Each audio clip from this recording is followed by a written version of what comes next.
We have a special guest joining us right now to delve into our next topic, and that is Dr. Walter Block, who teaches at Loyola University in New Orleans. And Dr. Block teaches economics down there and has been the author of a number of papers. In fact, you can read him regularly at LouRockwell.com. That's where we first became familiar with Dr. Block. In fact, we've actually aired some of Dr. Block's talks that he gave at the Mises Institute on our Sunday morning free market lecture series. In fact, this last Sunday morning, a talk that Dr. Block gave on interventionism was the topic that we shared with you on Sunday morning, and he joins us now live and in person. Good morning, Walter.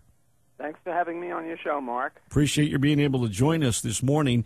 And by the way, you're down there at Loyola University, which is I believe it's a Catholic school, right? Yes, Jesuit. And it is not a bastion of free market thinking. This is not like being in a free market think tank like Cato or the Foundation for Economic Education or Mises.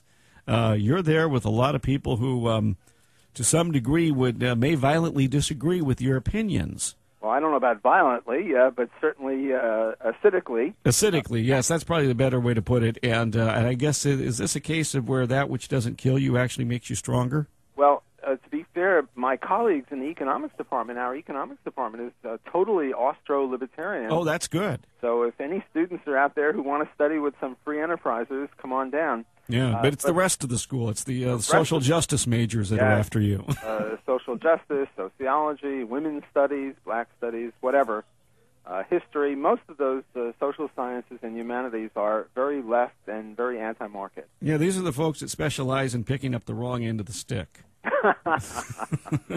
Anyway, one of the things that we're hearing about, in fact, down in your state of Louisiana, I was just looking at a story here that said that one of your state representatives reintroduced a bill called the Equal Pay for Women Act, which would give the state government, the power to correct and eliminate discriminatory wage practices based on sex for comparable work. You know, this is the whole rubric, whether it's in Louisiana or Washington, D.C. or Sacramento or anywhere in between, is that there's this idea out there that women are paid substantially less for doing the same work as men. Yeah. And first off, is that true or is it just anecdotal? Well, first, this proves that Louisiana is just as politically correct as anyone else, in case anyone was wondering. But no, I don't think it's true at all. I think that the reason that women, on average, make less money than men is because they have other interests. They don't focus on markets. They don't focus on business. Most of them focus on, many of them focus on child rearing and housekeeping and cleaning and shopping and things like that. And there's an economic law that whenever you focus on any one thing, it always is at the expense of something else that you could have done. For example, that's opportunity cost. Yes. Put this man up at the head of the class, yes. Opportunity cost. There's a reason LeBron James is not a world-class cellist. It's because he spends a lot of time on the basketball court. There's a reason that Michael Phelps, the swimmer, is not a great novelist, and that's because he's swimming all the time. So whenever you do any one thing, you have to do everything else either not at all or less efficiently. So if you're going to be doing housework and house cleaning and child care and support for your husband and waking up at 3 in the morning to breastfeed or whatever it is, it's got to be at the expense of something. And one of the things that it's the expense of is you're less productive in the market. And as we know, wages tend to closely approximate productivity, and if your productivity is lower, well, then by gum and by golly, your wages are going to be lower. Well, now, respond to this, though. Some critics would say, they'd say, okay, wait a minute, that's a great analysis for, say, married women that are in a career like a male doing the same job or wanting to do the same job that are also rearing children. But what about the single female? Let's say we take a single female and a single male, both 27 years old, at the same point in their career paths, working in the same industry, and they could have the same job in the same company. Does that still hold? Well, it holds a little bit with single, but if you do a little bit better and go not single but never married, and there's a difference between single and never married, and the difference is that a single person could be divorced or separated, widowed or something like that. But if you abstract from that, if I get what you're saying, what you really meant was never touched by the institution of marriage, namely never married, then magically the wage gap just about disappears.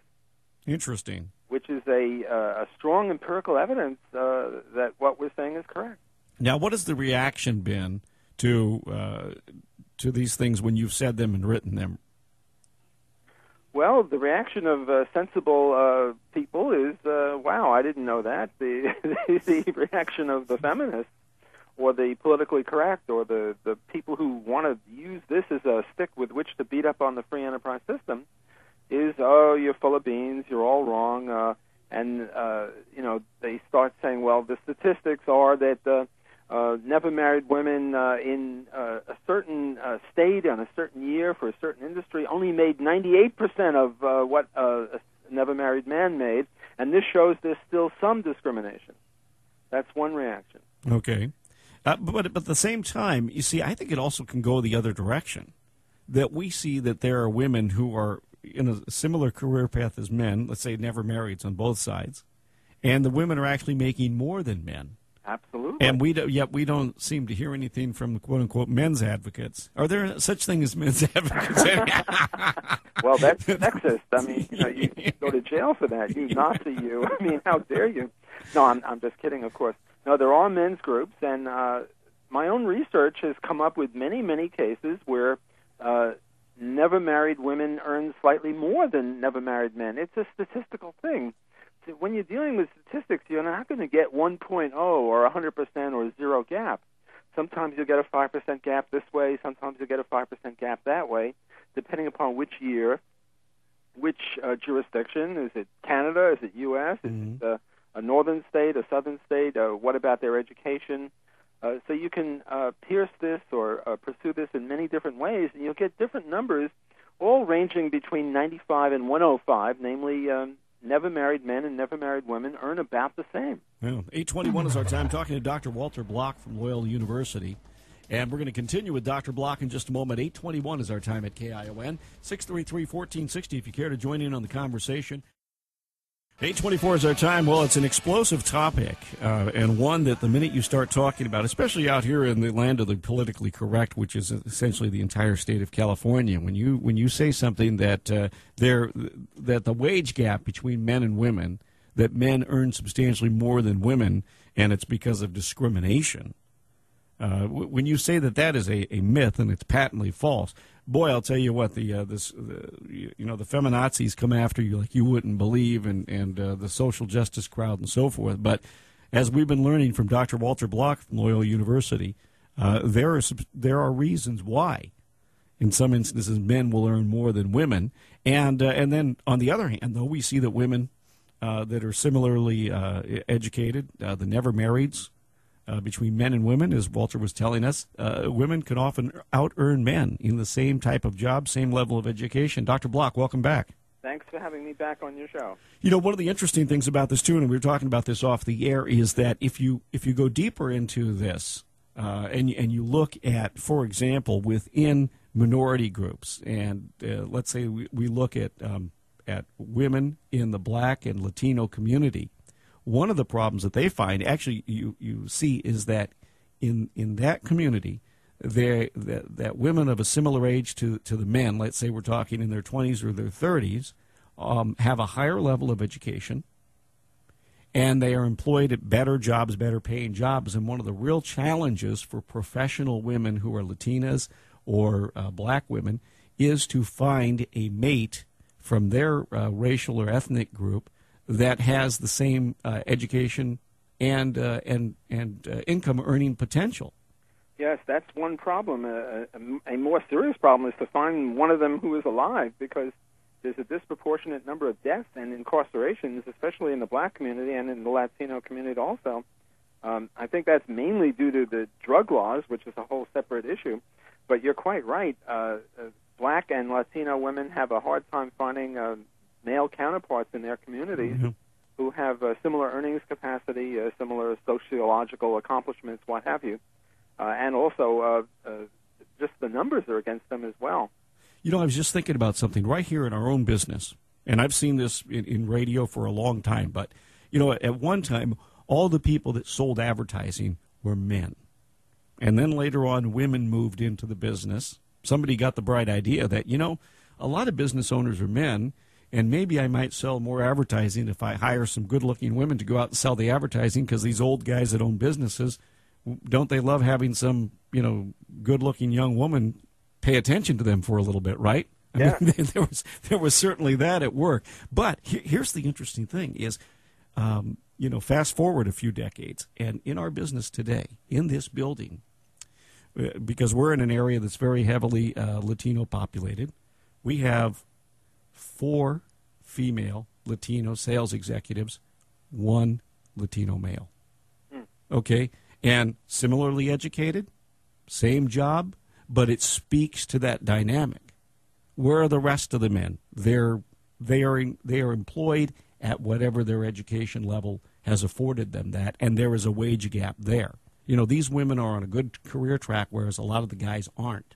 Well, I think the key with education and background of that sort is productivity. For economists, marginal revenue productivity, or productivity for short, is the key. The reason Oprah Winfrey and Tiger Woods get high wages is not because they're black or male or female or whatever, but because they can put paying customers in the seats or on the golf courses. The key is productivity. Now, a century ago, men had much higher, well, I don't say much, but men had significantly higher productivity than women because a lot of jobs took a brute strength, like knocking down a tree or digging for coal or construction or what have you. And men, on average, are stronger than women. On average, just as men on average are taller than women and heavier than women, they're stronger. And in the 19th century and in the early 20th century, a lot of jobs required brute strength in order to be productive. Nowadays, this is much, much less, but still there are some jobs even nowadays that require brute strength, and men are still stronger than women. So this might account for a percentage or two of male wages being higher than female wages, but it's attributable to productivity. It's not attributable to prejudice. As you intimated before, many firms are headed by white males, and I don't know about you, but the white males I know, if they're prejudiced against anyone, they're prejudiced in favor of young, good-looking females, not in favor of other males. That's true. So you'd think that female wages would be higher because these men would want females more than they'd want other young men who would be competing with them. Very good point. 8:29 is our time. Let's get a call in here before the bottom of the hour. Tony and Salinas, you're on with Walter Block. Go ahead. Yes, Mr. Block, I wanted to know that I think about 60% of the jobs in the United States are from small, closely held businesses, individual businesses. I think that the negotiation for salaries in those businesses are completely different than the world that we're used to, like the government world. Well, it's a one-on-one negotiation, and it's just how much you're willing to pay for that job, and it has nothing to do with, very little to do with anybody else. Well, a lot of people say that women's wages are lower than men's because they're not as assertive as men in asking for wage increases, but I don't think that assertiveness in asking for a job increase is that important. I think that productivity is much more important than assertiveness. Well, you want to see assertiveness, you ought to meet some of our salespeople. That would lay waste to that claim.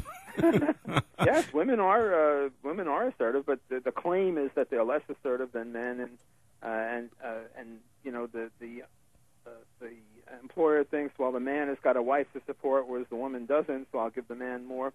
But these other criteria for wage differentials or wage levels have to give way to productivity. Productivity is the key.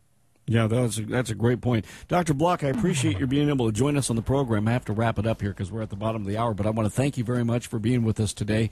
And do you have a website, or should we just send them to LouRockwell.com and have them look up Walter Block? Well, WalterBlock.com or Lou Rockwell, either way. Okay, WalterBlock.com. That's as good as LouRockwell.com as well to find your material all right there. And Walter, thank you so much for being with us this morning. My pleasure.